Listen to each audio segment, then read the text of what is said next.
Bismillahirrahmanirrahim. Assalamualaikum warahmatullahi wabarakatuh. Perkenalkan, nama saya Muhammad Akbar, NIM 6020019041, nomor urut 06, Prodi Ekonomi Syariah kelompok 2. Di sini saya perwakilan dari kelompok 2 akan menjelaskan tentang ciri-ciri dan cabang-cabang filsafat. Ciri-ciri filsafat.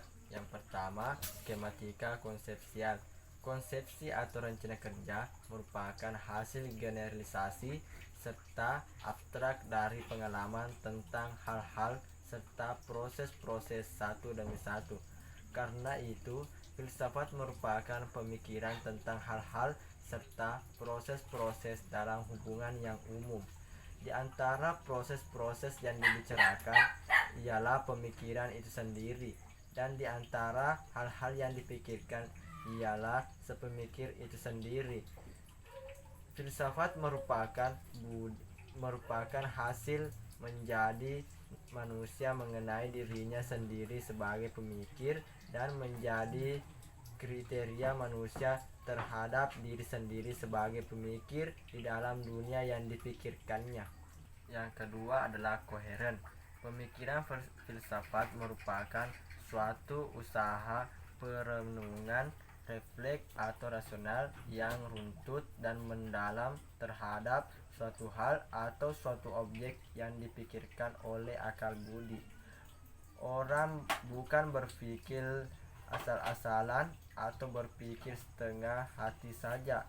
Dalam proses berpikir ini, orang perlu menggerakkan seluruh pikirannya secara fokus, terarah, terrealisasi, terkonsentrasi pada objek yang dipikirkan agar mencapai suatu hasil akhir pemikiran yang besar secara fisiologis.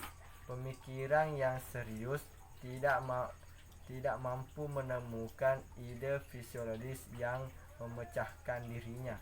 Tiga adalah rasional. Istilah atau kosakata rasional berarti logis, masuk akal, dan dapat dimengerti atau diterima secara akal sehat.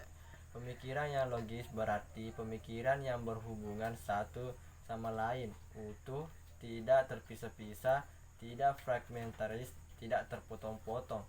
Pemikiran rasional kontra terhadap segala hal irasional dalam kehidupan karena berfilsafat mengandalkan rasio sebagai alat analisisnya.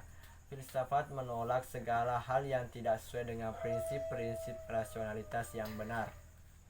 Keempat, menyeluruh atau holistik. Holistik berarti objek pemikiran kita harus berhubungan erat dengan seluruh kenyataan yang ada. Segala sesuatu yang dapat dipikirkan termasuk dalam pemikiran filsafat. Jadi objeknya bias berupa apa saja dan segala entitas substansi apa saja sejauh itu dapat dipikirkan oleh akal budi. Yang kelima adalah member visi. Filsafat juga berisi visioner. Filsafat tampil dalam paradigma pandangan atau pemikiran visi terhadap suatu kenyataan dunia dan diri kita sendiri. Kita tidak mungkin memiliki pandangan terhadap sesuatu jika kita tidak dapat berefleksi secara benar terhadapnya. Hanya orang yang merenung atau berefleksi secara benar yang akan mampu menghasilkan ide-ide cemerlang tentang dunia dan manusia. Orang yang dapat memberikan pandangan dunia dan dirinya itu sudah termasuk dalam pemikiran filosofis. Katos 2004 halaman 9-14. Seorang filsuf biasanya memiliki visi yang jauh ke depan. Ia mampu melakukan prediksi rasional sekarang atas segala fenomena hidup yang terjadi di masa depan. Dengan visi ini, filsuf memberikan harapan hidup bagi manusia dan membuka horizon perspektif makna untuk memperkaya kualitas secara intelektual sebagai manusia di planet bumi ini. Yang kedua adalah cabang-cabang filsafat. Adapun cabang-cabang filsafat yaitu pertama, metafisika. Metafisika adalah cabang filsafat yang membicarakan tentang yang ada atau membicarakan suatu di balik yang tampak. Metafisika tidak muncul dengan karakter sebagai disiplin ilmu yang normatif, tetapi tetap filsafat yang ditunjukkan terhadap pertanyaan-pertanyaan seputar perangkat dasar kategori-kategori untuk mengklarifikasikan dan menghubungkan aneka fenomena percobaan oleh manusia. Persoalan metafisis dibedakan menjadi tiga, yaitu ontologi, kromologi, dan antropologi.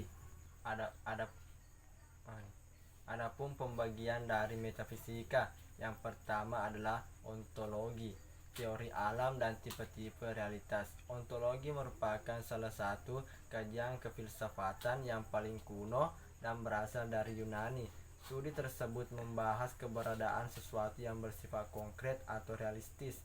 Hakikat kenyataan atau realitas bisa didekati ontologi dengan dua macam sudut pandang, yaitu kuantitatif, menanyakan apakah kenyataan itu tunggal atau jamak, dan kualitatif, menanyakan apakah kenyataan atau realitas tersebut memikirkan kualitas tertentu, seperti misalnya daun yang memiliki warna kehijauan, bunga mawar yang berbau harum.